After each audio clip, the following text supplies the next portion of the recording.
Kraft presents The Great Gildersleeve. The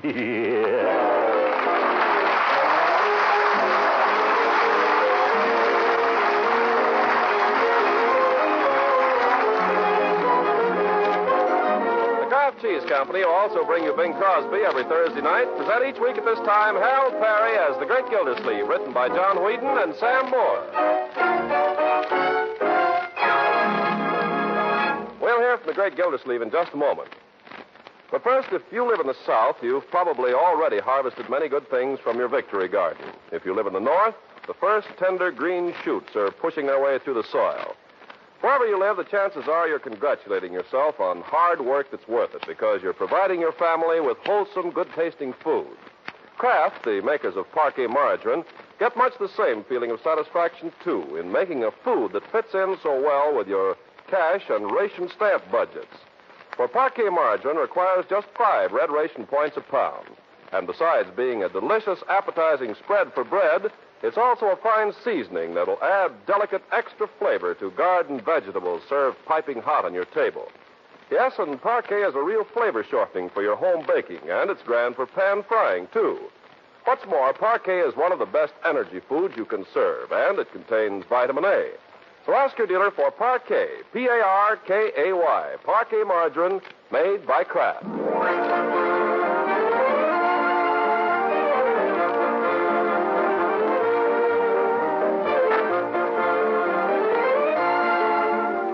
Now let's join the Great Gildersleeve in Summerfield. It's a beautiful Saturday morning in May, the kind of a Saturday morning that makes a man think twice before he starts down to the office. Mr. Gildersleeve, who is strictly human, has thought twice and is about to think again when the doorbell rings. Oh, who the... I think it's a postman, Leroy. Postman? Gee, maybe he's got my stuff. Huh? Hi, Mr. Underwood. Hello there, young fella. I've got something for you if you've got 97 cents for me. 97? Just a second. Say, could I have my allowance now, please? Well, I guess so. Let me see. I haven't got 50 cents in change. Is that so? Well, that's funny. I was about to ask for a slight advance anyhow. Isn't that funny? Yeah, very funny. Say, hurry up, son. The United States mail waits for no man. Well, please, just once. It's an emergency. Well, all right. Here, pay the man, and we'll discuss it later. Gee, thanks, Unc. Here's the money, Mr. Underwood. All right, Sonny, thanks. Oh, boy, this is it. From the Lincoln Novelty Company. Wait a minute. I thought this was an emergency. Well, it is. Tomorrow's Tom Ladd's birthday. Oh. So, naturally, I had to get him some kind of remembrance, something worthwhile. What'd you get him? Oh, a few novelties. Yeah, novelties? What are they, Leroy? Oh, just little things a boy would like. Young man, let me see that package. Oh, no, Unc.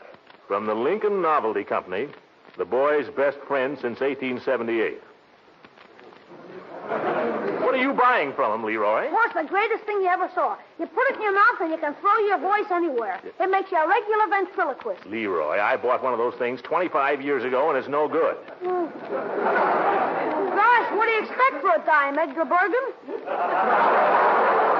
Besides, they've improved it. Never mind. That's a dime. Now, what else did you spend the money for? Well, there's this certain powder. Yeah, sneezing powder? Partly. Itching powder? Yeah. Did you try that too, Unc? Yeah, but you won't. My father gave me a licking I'll never forget for that. Well, I guess parents didn't understand children in those days, did they, Unc? I think they understood him pretty well, Leroy. I'm going to explain a few things to you right now. Oh, for corn's sake. Just because I want to borrow 47 cents. It's not the 47 cents, my boy. It's your whole conception of money. Where it comes from, what it's for. Now, if you had a job, as many boys do at your age... Can I get a job, Unc? I think it'd do you good. Teach you the value of $1, the dignity of honest labor. I think it'd be fine for you to get a job, Leroy. Earn $1 or $2 every week, perhaps. $1 or $2? Are you kidding? I can go right down to the cartridge factory and knock off $37.50 every Saturday. What? Well, that's what Hector Briggs makes. Never mind. You'll get a part-time job that you can handle after school, or you'll have none. Now, do you want it? Well, sure, it's better than nothing. Well, where am I going to get one? I'll get one for you. Oh, my goodness, it's 11 o'clock. If I don't get to work pretty soon, people will say I'm a part-time water commissioner. Don't worry, Leroy. I'll get you a job.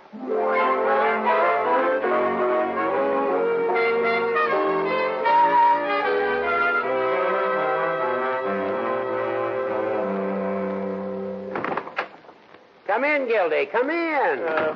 Hello, Judge. Horace, I come to ask your advice. Well, I don't know why you didn't come to me long ago. What do you mean? Throckmorton, you and I are old friends, aren't we? That's right, Horace. We've been through a lot together, haven't we? That's right. I guess we don't have to beat around the bush with each other, do we? Certainly not. Gildy, let's face it. Marriage is a wonderful institution, but it's not for us. What? Well, now, don't misunderstand me. Leela Ransom is a fine woman. Hooker, I don't know what you're talking about. What I'm talking about has nothing to do with Leela Ransom, and I'll thank you to keep her out of this. Sorry, Gildy. Sorry, old man. Sorry. Sorry. All right. If I spoke out of turn, I'm sorry. All right. I could bite my tongue off. You don't have to do that. 10,000 pardons, old man. I'm sorry. All right, you're sorry. What I came here to talk to you about is Leroy, Judge. Leroy? Well, what has our young friend got himself into now? Nothing. It's just what I'm afraid he might get into. I think he needs something to keep him out of mischief, Judge. I think he ought to have a job. Best thing in the world for him. Oh, you think so? Absolutely. Well, I'm glad to know you feel that way about it. Horace. Yes, Gildy? You and I are old friends, aren't we? That's right, Gildy. We've been through a lot together, you and I. We certainly have. You know, Horace, if you had a son... That's one of the sorrows of my life, Gildy, that I haven't a son. I know, but if you had a son, and say that son was at the age where he was ready to take a job... Yeah? Do you know I'd feel positively hurt if you didn't send him to me for a job first? Would you, Gildy? Absolutely. I'd feel downright hurt. Now, I haven't any son either, but I have got a nephew, Judge. Gildy, do you mean you want me to give Leroy a job? That's right. Are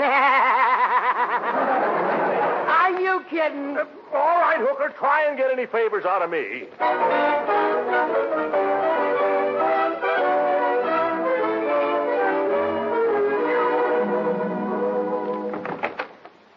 That you, Unc? Yes, Leroy. And I'd like a word with you. Unc, guess what? I've got a surprise. Well, that's fine, but suppose you save it for a moment. Leroy, I'm afraid I'm going to have to disappoint you. Disappoint me? Yes, my boy. I promised this morning that I'd get you a job, but I find it's not as easy as I thought. Yeah, but, Unc... Please let me finish. I realized that you'd be disappointed, so I decided I'd give you a job myself. At your office? No, right here, my boy, mowing the lawn. Well, I did that last summer. I know, but this summer I'll pay you. Shall we consider it settled? Well, there's just one catch, Unc. What's that? I got a job myself this afternoon. Peavy's drugstore. What? I start tomorrow. See you later, Unc. Wait a minute. Who's going to mow the lawn?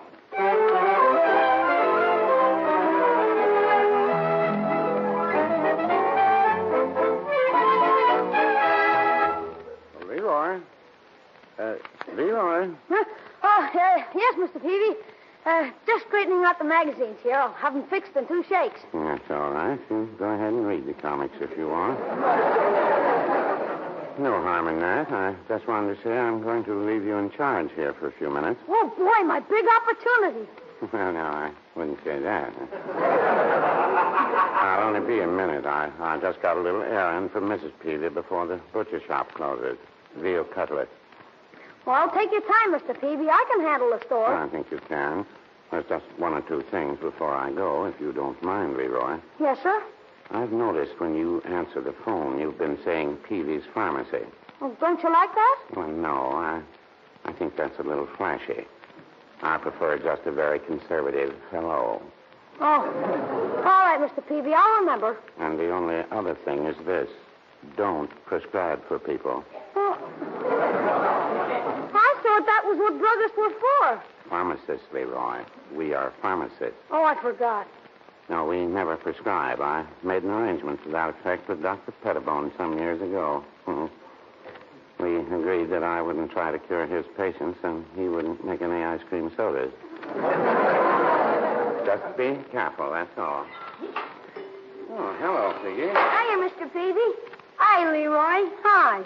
I guess I can trust you to wait on your young friend here, Leroy. I'll be back shortly. Hey, you, put down that comic book.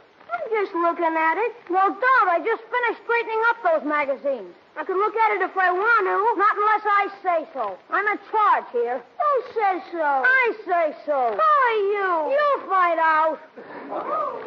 Listen, Banks, drop that book. Okay. Keep your hands off things, see? I'm in charge here. I'm responsible. Don't want to look at your old comics anyway. I've read them all. And don't be swinging on that seat. You're liable to bust it. Come on. What do you want here? I want some candy. How much money you got? Oh, don't worry. I've got the money. More money than you'll ever see. Oh, yeah? You know how much money I make here? $3 a week. Yeah. I do. And you know how much that is in a year? About $150. Gosh. What are you going to do with it all? I haven't decided yet. Probably buy a drum and a set of traps. Real ones? Of course, real ones. What do you think? Gosh. Will you let anybody else play it? Don't make me laugh. This is a very valuable drum I'm going to buy. Leroy. What? I'll tell you something if you'll tell me something. What? Who's your best friend? I don't know. I've got a lot of friends. I'll have to think it over. You know who my best friend is? Who cares? Come on, are you going to buy anything or aren't you? Sure. I'm going to buy some candy. And if I thought you were a friend of mine, I'd give you some of it. Candy. I can eat all I want of it here. Make up your mind. What do you want? Give me a jazz bar. Let me see your nickel. Why? I have to see your money first. Who says so? I say so. Who are you? You'll find out. Oh. Hello, Unc. Well, what's going on here? Just making a sale. Sounds more as if you were killing one. Hello, Piggy. Hello, Mr. Gildersleeve. Here's your candy, Banks. That'll be $1 nickel with tax. Well, Unc, what can I do for you today? Leroy, Yes? what are you going to do with that nickel? Oh, yeah, I forgot. Want to watch that, young man? Yes, sir. I'll go on, you little squirt, before I beat your brains in. Leroy, that's not the way to speak to a customer. Yes, sir. Here comes Mr. Peavy. What do you have, Unc? Nothing, my boy. I happened to be driving by, and I thought if you were through here, maybe you'd like a ride home. Well, gosh, that's nice of you, but it's a little early, isn't it, Unc? Well, I think if I speak to Mr. Peavy, I can get him to let you off. Gee, thanks. Hello, Mr. Gildersleeve. Hello, Peavy. I just dropped in to ask if I could borrow this boy of mine for the rest of the afternoon. Well, certainly, Mr. Gildersleeve. I don't think I'll be needing him. Well, thanks, Peavy. Yeah, thanks. You know how it is. Grass is getting a little long there at home. Grass? I quite understand. Yeah, Unc, you didn't say anything about... Quiet, Leroy. I'll tell you what I'll do, Peavy. I'll hire him back from you. 50 cents for the rest of the afternoon. Well, it won't be... excuse me, telephone. Yeah. And if you need him for any deliveries, just phone and I'll send him right over. Hello? But, Unc, 50 cents to mow the lawn. I don't even get the 50 cents. Well, that's business, my boy. Business, that's slavery. Yes. You can't do it, Unc. It's against the Constitution. It's quiet, you. How can Mr. Peavy telephone? Oh, I'm very sorry to hear that. And maybe this will be a lesson to you, young man, not to try to match wits with your uncle. Yes, indeed. Right away. Well, I guess we'll be running along then, Peavy. Mr. Gildersleeve, I'm terribly sorry. What is it? They just phoned from Judge Hooker's house. Hooker? It seems the old gentleman has just had a sudden attack of indigestion, and I'm afraid I'm going to have to send Leroy out with some ipecac. Hooray! Gosh, that's too bad. Why, the old goat. Why doesn't he watch out what he eats? Who does he think he is, a 10-year-old? No wonder he gets the cobbly wobbles. You know what I think, Peavy? I think he did this deliberately. Well, now, I wouldn't say that. Yeah, he did. He did this just to spite me. Oh! Leroy. What a character.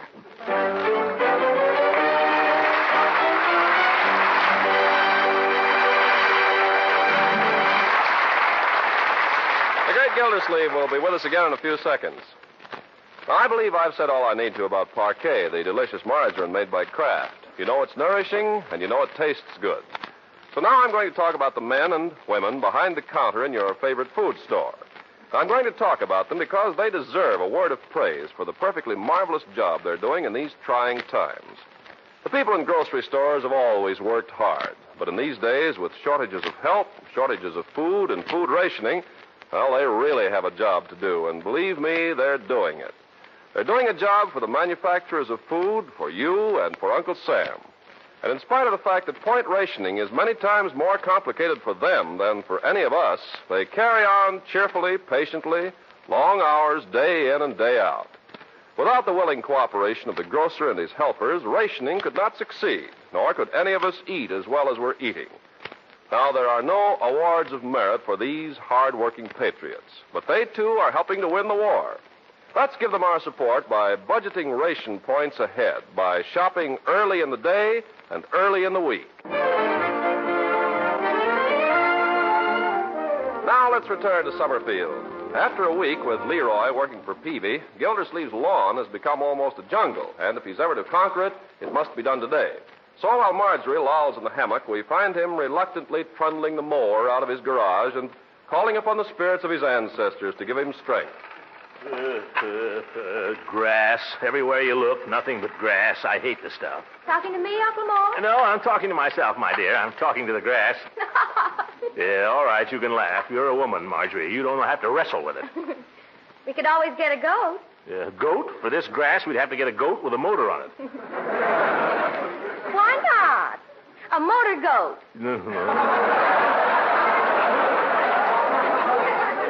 A motor goat. You couldn't get any self-respecting goat to do this kind of work. It takes a dumb beast like a man. Oh, Uncle Mort. That's all I am, just a beast of burden, my dear, a slave. All day long, up and down, up and down, up and down. Is that any kind of a life? Oh, it'll probably be the making of you. A little exercise? In all this heat? It's the worst thing in the world for me. Say, I know. What? How's to run in and send Bertie out with a nice big pitcher of lemonade, huh? That might help. All right, if you like. And some lady fingers to go with it. We've just finished lunch. Well, you can't run an engine without fuel, you know. Motor goat. This darn lawn. What good is it? We never play croquet anyway. Well, here goes. Throckmorton? Oh, Leela. Am I interrupting something, Throckmorton? Oh, that's all right. I haven't really started here yet. Come on, Leela. Let's sit down here on the grass, huh? Shall we? All right, let's. Oh, this is nice. You know what I love? Huh? I love to run my fingers through the nice, soft grass and feel the warm earth underneath. Don't you? Yes, and feel those darn little roots pushing it up, pushing it up. Oh, silly. Yeah. Listen, Leela. What? I think I can hear it growing. Oh, Throckmorton, I love you when you're like this. Like what? Silly. Silly? Well, what's silly about it? You don't realize I have to mow all this. Every blade of it. As far as the eye can reach. All by myself. And today. Oh, then, Throckmorton, I'd better be going so you can get at it. Oh, Leela, don't rush off. No, I was going to ask you to do something. Oh, I'd love to, Leela. No, not till you finish this. Well, tell me what it is. No, Throckmorton, not till you're through here. Oh, please. No. Pretty please. No. Throckmorton, let go. Here comes Bertie. Yeah? After I finished, will you? After you finish. So you hurry up and get to work now, you hear? Darn lawn. Well, here goes. Here's your lemonade, Mr. Gilsleeve. Just in the nick of time, Bertie. Say, looks mighty good, too. Yes, sir. Here's a glass. Oh, never mind the glass. I'll just drink it out of the pitcher, like this. Look out there, Mr. Gilsleeve. Look out you don't fall in. What a man. Mr. Gilsleeve, you better come up for air. I tell you, there's nothing like a pitcher of lemonade after a hard day's mowing. Pretty good before it, too. Yeah? Yeah, you're right, Bertie. Oh, say, by the way, Bertie. Yes, sir. Tell me something. Don't you get awfully tired of staying in that hot kitchen all day long? Well, sir, I was mostly brung up in hot kitchens, so I guess I'm kind of used to it. My blood got thinned out or something. Wouldn't you like to get outdoors once in a while and get a little fresh air? Oh, Mr. Gilsleeve, it's so long now since I had any fresh air, I don't know how I could handle it. Nonsense. Fresh air is good for you, Bertie. Yes, sir? Do you know anything about lawnmowers, Bertie? Well, yes, sir. I know the main thing about them. What's that? Keep away from them.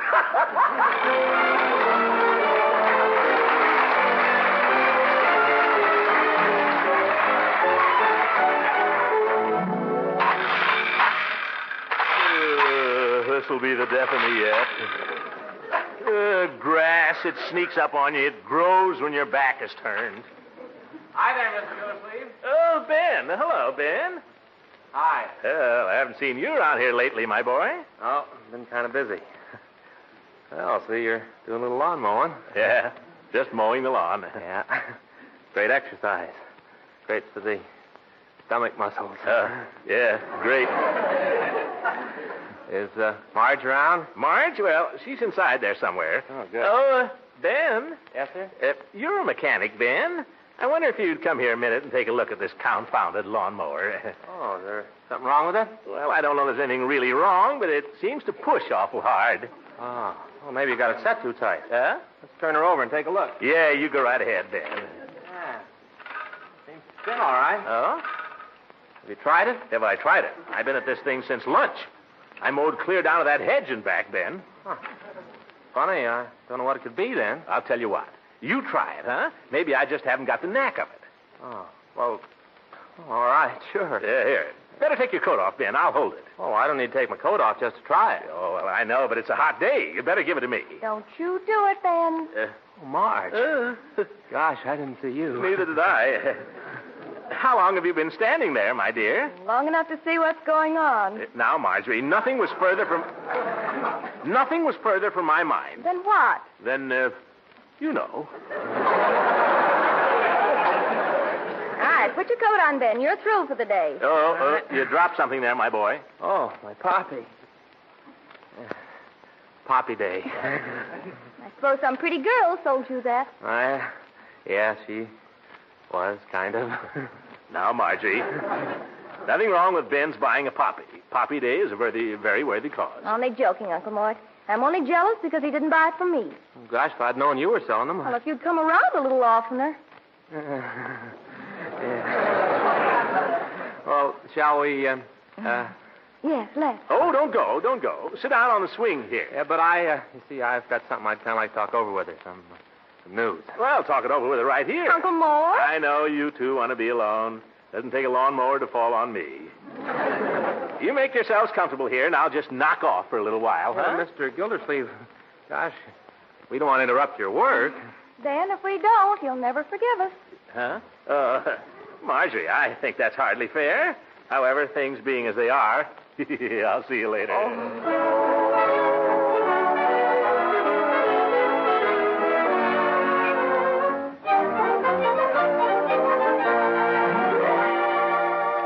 Marjorie, when are we going to have supper? I'm half starved. We'll have it just as soon as Leroy arrives, Uncle Mort. Leroy? It's Leroy this and Leroy that. Who the dickens is Leroy? He's the kid that used to mow the lawn, remember?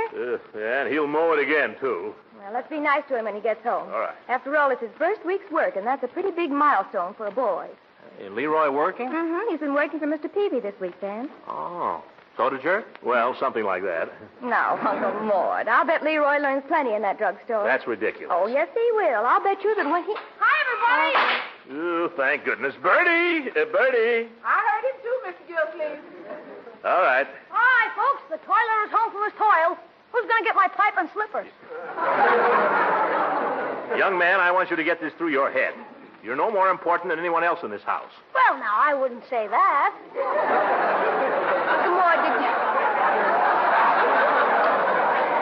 did I hear you say you wouldn't learn anything from Mr. Peavy? Yeah, I take it all back, my dear. I'm sorry I'm late, folks, but wait till you see what I've got.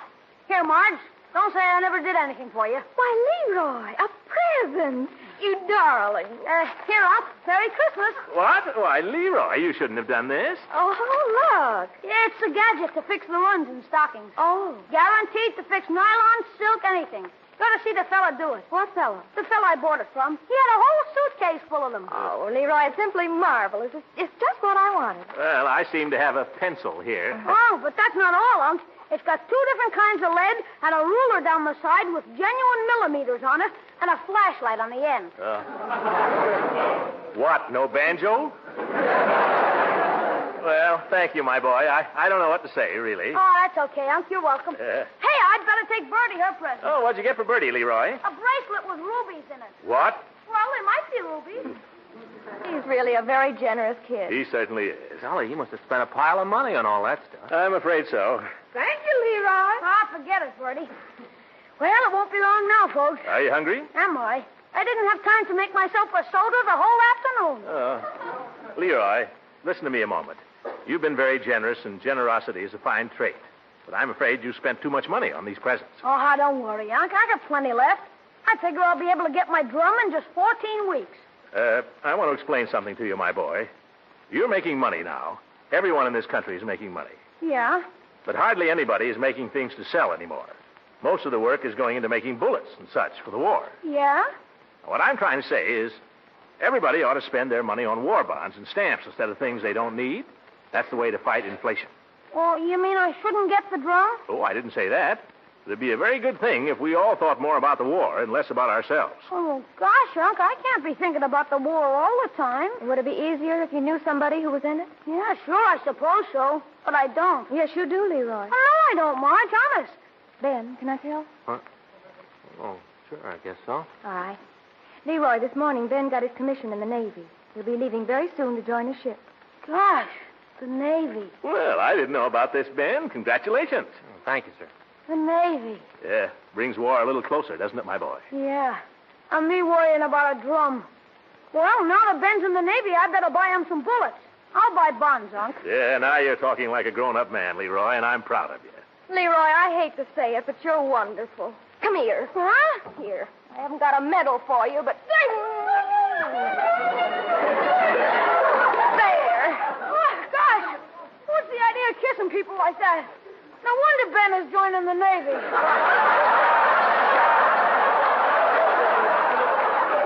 Well, little Leroy hasn't grown up as much as I thought he had.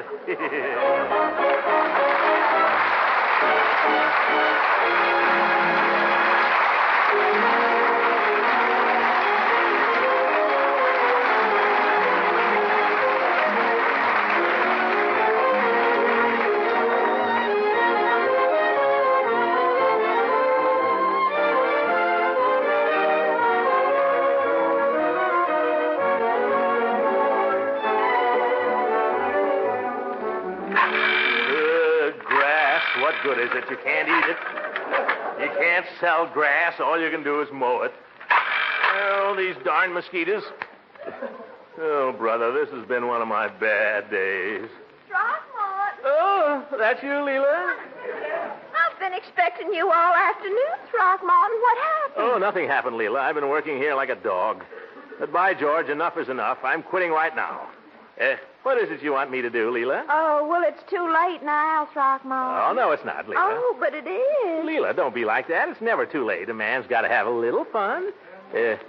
What is it you were going to suggest that we do? Well, I thought if you got through with your lawn in time, maybe you'd help me with mine. That's all. Good night, everybody.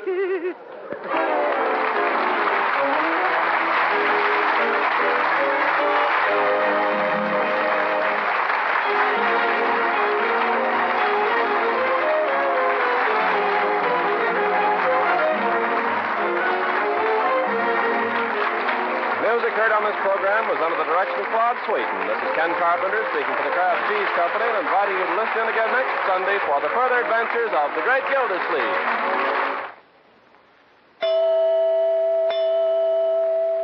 Lots of you ladies are having to use ingenuity these days to make the main dish hearty. Well, here's a very clever trick. Serve a small amount of meat or chicken or eggs or vegetables creamed in a licking good macaroni and cheese ring.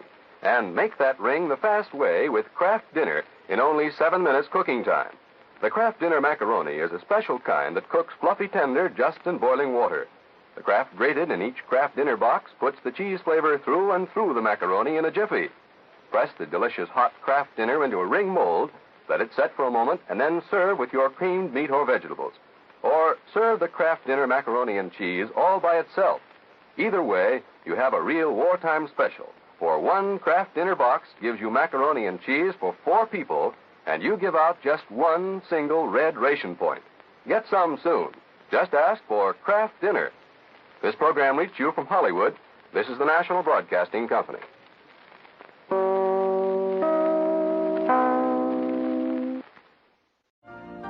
You've been listening to the OTR Gold Network.